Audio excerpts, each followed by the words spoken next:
तो गाइस ये जो एपिसोड है वो अवेंजर्स एज ऑफ अल्ट्रॉन के दौरान चल रहा है, लेकिन इसे समझने के लिए आपको अवेंजर्स एज ऑफ अल्ट्रॉन देखने की जरूरत नहीं है। तो पिछले एपिसोड में आपने देखा कि कैंग एक बहुत लंबा मिशन चला रहा है। उसने यान बियॉन को हथिया लिया है और एपोकलिप्स ट्विंस को किडनैप कर लिया है, इसलिए अब कैंग अपने मंसूबे पूरे कर सकता है। साल 4145 द कैंग डायनेस्टी। कैंग अपने सिंहासन पे बैठा हुआ है और उसके साइड में रखे हुए एक बॉक्स के अंदर वो स्कॉट लैंग और एरिक ओकार्डी को एंड से लड़वा रहा है। कैंग बोलता है, मैं बहुत कुछ हूँ, एक वॉरियर हूँ, एक कंकरर हूँ, मास्टर ऑफ टाइम हूँ, लेकिन आज तुम्हारे लिए मैं एक सेंट हूँ जो कि महान दया दिखा रहा है और जिस दया से एरिक और स्कॉट को ईर्ष्या हो रही है। लेकिन मैं इन आंटमैन के लिए कोई दया नहीं दिखाऊंगा और किसी भी ऐसे इंसान के लिए दया नहीं दिखाऊंगा जो कि मेरे खिलाफ जाता है। विद्रोहियों के लिए मैं सिर्फ एक ही दया दिखाता हूँ, उनको एक वॉरियर की डेथ देता हूँ। लेकिन यूरिल और ईमेन, मैं तुमको बहुत कुछ दूंगा, तुम इंसानियत की सबसे अच्छी उम्मीद हो, मैं तुम्हारे ऊपर दया दिखाऊंगा। लेकिन चिंता मत करो, फादर कैंग ने तुम्हें तबाही के रास्ते से हटा दिया है और तुम्हें महान बनने का मौका दिया है। मैंने इतनी सारी टाइमलाइंस के अंदर तुम्हारा सामना किया है और हर एक टाइमलाइन के अंदर तुम्हें अच्छे तरीके से हरा दिया, लेकिन मैं तुम्हें दया इसलिए दिखा रहा हूँ क्योंकि इसके पीछे मेरी अपनी सेल्फिशनेस है। क्योंकि मैं अच्छी तरीके से जानता हूँ कि इंसान और म्यूटेंट्स एक साथ नहीं रह सकते और इसके लिए मेरे पास एक और सिंपल सॉल्यूशन है, सेग्रीगेशन। अगर तुम म्यूटेंट्स को इंसानों से अलग नहीं करते हो तो इंसान म्यूटेंट्स को खत्म कर देंगे। मेरे बिना तुम अपने लोगों को नहीं बचा पाओगे। यूरिल बोलता है, फादर कैंग, हम फेल नहीं होना चाहते।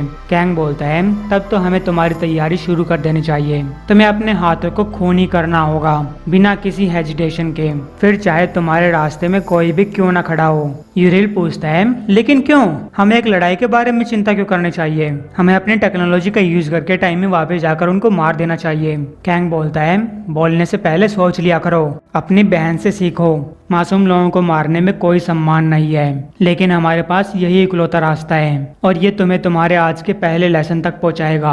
अब हम तुम्हारे जन्म के युग में पहुंच चुके हैं। हालांकि टाइमलाइन बदल चुकी है और ये तब बदल गई थी जब वुल्वरिन ने पास्ट में ट्रेवल किया और हैंक पिम को मार दिया। इमेन पूछती है, वही वुल्वरिन जिसने हमारे बाप को मारा था? कैंग बोलता है, हाँ वही वुल्वरिन। तो अब तुम देख रहे हो कि जब गेम के अंदर से एक प्लेयर को हटा दिया जाता है तब बहुत ही अजीब रिजल्ट निकलते हैं। जैसे कि अगर मैं छोटे रीड रिचर्ड्स को मार देता तब गैलेक्टस अर्थ को कंज्यूम कर लेता और इससे मेरा फ्यूचर खतरे में पड़ जाता। और यहाँ हैंक पिम के बिना अवेंजर्स का ग्रुप टूट चुका है। विजन को कभी बनाया नहीं गया और थॉर के मरने के बाद ओडिन ने अर्थ को मोर्गाना ले फे को सौंप दिया। ये देखो, अब तुम कर्नल अमेरिका से मिलो, वो हर एक फ्यूचर के अंदर तुम्हें रोकने की कोशिश करेगा और तुम्हें एक लड़ाई में इसको हराना सीखना होगा, अपने खुद के हाथों से इसे मारना होगा। अब तुम काफी बड़े हो चुके हो, अगर तुम मिलकर काम करते हो तो तुम्हारी जीत हो सकती है। अब मैं तुम्हारे रास्ते में नहीं आऊंगा और तुम लोग मेरे किसी भी पावर्स का यूज नहीं करोगे। तुम्हारी जीत साफ होनी चाहिए। इंसान तुम्हारी प्रजाति को इतना दुख पहुंचाएंगे और कर्नल अमेरिका को मारने से मुश्किल किसी को भी मारना नहीं है। यूरिल बोलता है, तब तो मैं उसको अभी मार देता हूँ। कैंग कहता है, कोई भी कमीना पीछे से अपने दुश्मन के ऊपर वार कर सकता है, लेकिन कंकरर्स अपने दुश्मन से लड़ाई के मैदान में लड़ते हैं। तो तुम कौन हो, एक हत्यारे या एक कॉन्करर? अब कैप्टन सीवर्स के अंदर जाता है और बोलता है, कैलिस्टो, मैं जानता हूँ कि तुम यहाँ पे हो, मैं यहाँ तुमसे लड़ने नहीं आया। तभी कैलिस्टो बाहर आती है और पूछती है, तो तुम मॉरलॉक से क्या चाहते हो? कैप्टन बोलता है, एलेक्स समर्स, मैं उससे मिलना चाहता हूँ। कैलिस्टो बोलती है, एलेक्स समर्स? यहाँ कोई एलेक्स समर्स नहीं है, वो मर चुका है, लेकिन मैं तुम्हें हैवॉक से मिलवा सकती हूँ। और फिर कैलिस्टो कैप्टन को हैवॉक के पास लेकर जाती है। हैवॉक बोलता है कि जब से सिनिस्टर ने हमको मारने की कोशिश की है तब से हम यहाँ आकर छुप गए हैं। कैप्टन बोलता है कि मैं यहाँ पे कैलिबैन को लेने आया हूँ क्योंकि उसके ऊपर एक हत्या का चार्ज लगा हुआ है। मैं प्रॉमिस करता हूँ कि उसका मुकदमा कोर्ट में लड़ा जाएगा और मैंने ये सब तुम्हारे भाई से डिस्कस कर लिया है। हैवॉक बोलता है कि मेरा कोई भाई नहीं है और अगर होता तो केवल यहाँ नीचे हमारी मदद कर रहा होता। कैप्टन बोलता है, लेकिन तुम्हारा भाई मोर्गाना ले फे के फोर्सेस को रोकने में योगदान दे रहा है और मुझे लगता है कि तुम दोनों एक से हो। जिस पे रोक बोलती है कि हैवॉक अपने भाई की तरह नहीं है, वो एक मोरलॉक है। तो गाइस इनमें काफी लंबी बहस चलती है। कैप्टन कैलिबैन को ले जाने में अड़ा हुआ है, जिसपे हैवॉक बोलता है कि तुम यहाँ से चले जाओ, मैं तुम्हारी सुरक्षा की गारंटी नहीं दे सकता। और तभी एपोकलिप्स ट्विंस वहां पे आते हैं और कैप्टन के ऊपर अटैक करते हुए बोलते हैं कोई नहीं दे सकता, क्योंकि इस इंसानी सुअर की मौत लिखी हुई है। साहसी बनो मॉरलॉक्स, जो कोई भी हमारे खिलाफ खड़ा होगा, एपोकलिप्स ट्विंस उन सब की सोल को कंज्यूम कर लेंगे। कैप्टन बोलता है हैवॉक, इनको पीछे हटा लो, मैं किसी को चोट नहीं पहुंचाना चाहता। यूरिल बोलता है तुम किसी इंसान को चोट नहीं पहुंचाना चाहते, लेकिन मुझे लगता है कि तुम म्यूटेंट्स को चोट जरूर पहुंचाना चाहते हो। कैप्टन बोलता है मैं यहाँ शांति के लिए आया था और तुम लोग मेरे साथ ये सब कर रहे हो। हैवॉक बोलता है कि ये हमारे लोग नहीं है। तभी कैप्टन अपने शील्ड को उनकी तरफ फेंकता है, जिससे इमीन का अटैक शील्ड से टकराकर इधर उधर फैलने लगता है। बड़ी मुश्किल से रोग हैवॉक को बचाती है। हैवॉक बोलता है जाओ रॉजर्स, मैं इनको रोके रखता हूँ। और फिर कैप्टन को समझ में आ जाता है कि ये दोनों म्यूटेंट्स मॉरलॉक्स नहीं है, इसलिए कैप्टन वहाँ से भागने लगता है और एपोकलिप्स ट्विंस उसका पीछा करने लगते हैं। इमीन बोलती है कि फादर कैंग हमको देख रहा है और अगर हम इस इंसान का सिर उसके पास नहीं ले गए तो तुम तो जानते ही हो कि फादर कैंग ने मेरी आंखें निकाल ली थी। कैप्टन ने इस बात को सुन लेता है और समझ जाता है कि ये बच्चे कैंग की कठपुतलियां हैं और ये मुझे मारने के लिए निकले हुए हैं। तभी कैप्टन पीछे से पानी से बाहर निकलता है और इमीन के ऊपर अटैक करते हुए बोलता है मैं नहीं जानता कि कैंग ने तुमको क्या क्या झूठ बोले हैं, लेकिन मैं तुम्हें एक चीज जरूर प्रॉमिस कर सकता हूँ कि लोगों को मारने का सिलसिला कभी नहीं रुकता। यूरिल कैप्टन के ऊपर अटैक करते हुए बोलता है तुम मुझसे वायलेंस की बात कर रहे हो, मैंने म्यूटेंट्स का फ्यूचर देखा है, मैं रेड स्कल के कैंप्स में रहा हूँ। कैप्टन बोलता है बच्चे तुम मेरे लिए कोई म्यूटेंट नहीं हो, तुम बस एक बेवकूफ हो जिसे कुछ ज्यादा ही बेवकूफ बना दिया गया है। यूरिल बोलता है मैं एक वॉरियर हूँ जो तुम्हें दफन कर देगा। और गैस यूरिल कैप्टन से तेज है, ताकतवर है, लेकिन कैप्टन के पास ट्रेनिंग है। कैप्टन ने कपर कट मारता है, अपना सिर उसके सिर से बिड़ाता है और पानी से निकलकर मॉरलॉक से बोलता है कि तुम सब पीछे हट जाओ। अब कैंग यूरिल से बोलता है कि ये सोल्जर झुका हुआ है, इसके पास अपने शील्ड नहीं है, इसके ऊपर अटैक करने का यही टाइम है। और फिर यूरिल पानी से बाहर निकलता है और कैप्टन के ऊपर अटैक कर देता है, लेकिन वो कैप्टन को मारने के लिए हिचकिचाने लगता है। कैंग बोलता है उसे मार दो, अपनी जीत पक्की करो। यूरिल बोलता है मुझे कुछ टाइम चाहिए। कैंग कहता है टाइम किस चीज के लिए? फेल होने के लिए। तभी हैवॉक कैप्टन को बचाने वहां पे पहुंच जाता है और यूरिल से बोलता है कि तुम बहुत लोगों को चोट पहुंचा चुके हो, अगर तुम कैप्टन को मारना चाहते हो तो तुम्हें पहले मेरा सामना करना पड़ेगा। स्टीव यहाँ से बाहर चले जाओ। और तुम बच्चे सुनो, अगर यहाँ कैप्टन अमेरिका एक म्यूटेंट के हाथों मर जाता है तो तुम्हें क्या लगता है कि क्या हो जाएगा? इंसान यहाँ एक सेना लेकर मॉरलॉक्स को मारने आ जाएंगे।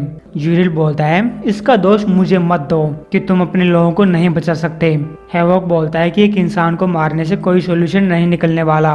यूरिल बोलता है मैं सिर्फ इवोल्यूशन देखता हूँ, मुझे सिर्फ ये दिखाई दे रहा है कि दो प्रजातियां इस वर्ल्ड के ऊपर कब्जा करना चाहती हैं, लेकिन सिर्फ एक जीत सकता है जो ताकतवर है। मैं रेड स्कल के ऑन स्लॉट में जिया हूँ, मैं जानता हूँ कि इंसान क्या कर सकते हैं। अब कैंग यूरिल से बोलता है तुमने बहुत बकवास कर ली, अगर तुम अपने रास्ते में आने वाले लोगों को नहीं मार सकते तब तुम्हारे लोगों का फ्यूचर खत्म हो चुका है। यूरिल हैवॉक के ऊपर अटैक करते हुए बोलता है मैं अपने रास्ते में आने वाले हर किसी को मार सकता हूँ। हालांकि हैवॉक भी अटैक करता है और बोलता है मैं तुम्हारी मदद कर सकता हूँ, यहाँ नीचे हम सब तुम्हारी तरह डरे हुए थे, हम इस वर्ल्ड के अंदर भाई बहन की तरह रह सकते हैं। यूरिल कहता है जब तक इंसान जिंदा रहेंगे तब तक म्यूटेंट्स का फ्यूचर सुरक्षित नहीं रह सकता, और जब तक तुम जैसे लोग म्यूटेंट्स को झूठ बोलते रहेंगे तब तक हमारे लोग सुरक्षित नहीं रह सकते। और फिर यूरिल हैवॉक को बीच में से काट देता है। कैप्टन को हैवॉक की चीख सुनाई देती है।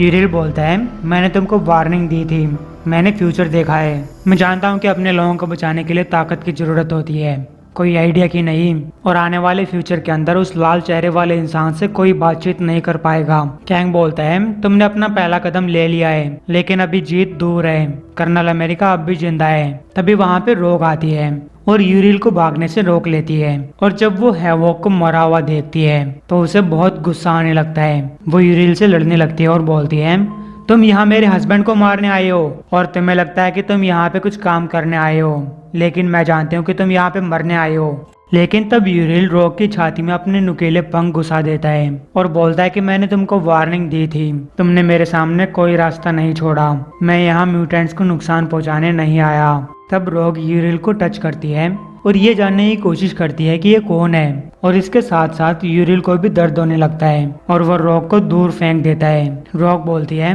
तुम वारन के बेटे हो, लेकिन तुम्हारा वर्ल्ड वो तो बहुत अजीब है, यूरिल पूछता है कि तुमने मेरे साथ क्या किया है। रॉक बोलती है कि मैंने तुम्हारी मेमोरीज एब्जॉर्ब कर ली हैं, तुम यहाँ पे बिलोंग नहीं करते। कैंग तुम्हारा इस्तेमाल कर रहा है, तुम्हारी बहन का इस्तेमाल कर रहा है। जो कुछ उसने तुमको बताया है वो कोई सोल्यूशन नहीं है। उसने तुम्हें तुम्हारी मॉम से किडनैप कर लिया और वो तुम्हें बहला रहा है। यूरिल बोलता है मैं जानता हूँ कि कैंग एक बुरा आदमी है और मेरी बहन भी ये बात जानती है, लेकिन वो हमें सिखा रहा है कि म्यूटेंट्स को कैसे प्रोटेक्ट करते हैं और हम म्यूटेंट्स को एक सुरक्षित जगह पे ले जा सकते हैं जहाँ पे वो आराम से रह सकते हैं। और जब वुल्वरीन ने हमारे फादर को मार दिया था तब हमारा फादर भी यही सब करने की कोशिश कर रहा था। हमने देखा है कि फ्यूचर में क्या होने वाला है और अब तुमने भी ये सब देख लिया।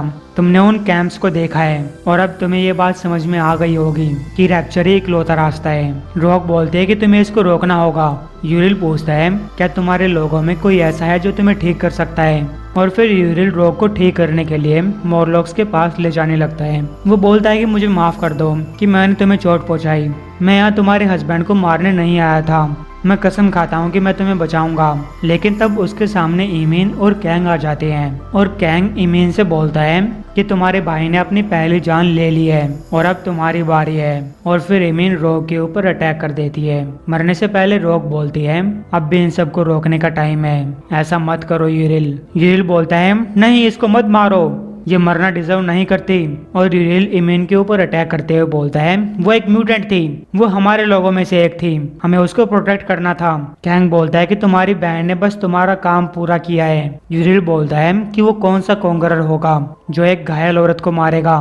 कैंग बोलता है ईमीन ने अपने दुश्मनों का सामना किया और वो जीत गई और मुझे तुम्हें हैवॉक को मारने के लिए उकसाना पड़ा, और जब मैं तुम्हारे साथ नहीं था तब तुमने कमजोरी दिखाई।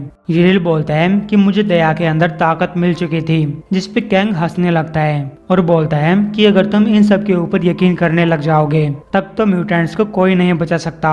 यूरिल आओ ईमीन, अपनी पहली ट्रॉफी कलेक्ट कर लो। वैसे तुम दोनों टेस्ट में फेल हो चुके हो। कर्नल अमेरिका अब भी जिंदा है, वो भाग चुका है, लेकिन अब उसके पास मदद आ चुकी है। अब हमारा यहाँ से जाने का टाइम हो चुका है, लेकिन मैं कम से कम ये जान चुका हूँ कि जब टाइम आएगा तब ईमीन वो काम कर सकती है जो करना जरूरी है। और फिर ये लोग फिर से कैंग के टाइम में पहुंच जाते हैं जहाँ पे कैंग इन दोनों को अपनी ट्रॉफियां दिखा रहा है, उन सब अवेंजर्स के सिर और उनकी चीजें जिनको उसने मारा है। कैंग बोलता है कि मैं इन सब चीजों को देखकर कभी बोर नहीं होता। यूरिल पूछता है कि आपने यहाँ पे हर किसी को मारा है। कैंग बोलता है एक लड़ाई में अपने खुद के हाथों से, लेकिन अब भी तुम इस लड़ाई को जीत सकते हो। मुझे डर है कि मेरे महल में रहकर तुम दोनों बहुत सॉफ्ट हो चुके हो। अब यूरिल सॉरी बोलने लगता है। कैंग बोलता है अब पिन पिनाना बंद करो और कभी सॉरी मत बोलो, बल्कि जीतो।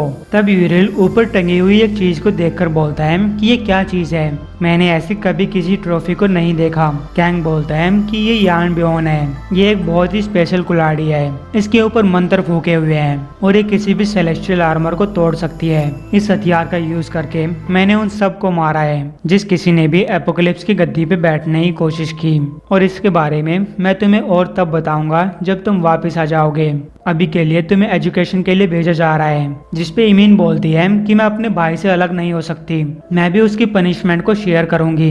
कैंग बोलता है ठीक है, तुम्हें कुछ और सालों के लिए कैंप्स के अंदर भेजा जा रहा है। शायद एहैब की क्रूएलिटी तुम्हें याद दिलाती रहेगी कि इंसानों ने तुम्हारे लोगों के साथ क्या किया है, और ऐसी यादें तुम्हें आगे फेल होने से बचाती रहेंगी, तुम्हें रैप्चर के लिए मोटिवेट करती रहेंगी। और अगर तुम कैंप्स के अंदर जिंदा नहीं बचे तब म्यूटेंट प्रजाति भी जिंदा नहीं बचेगी।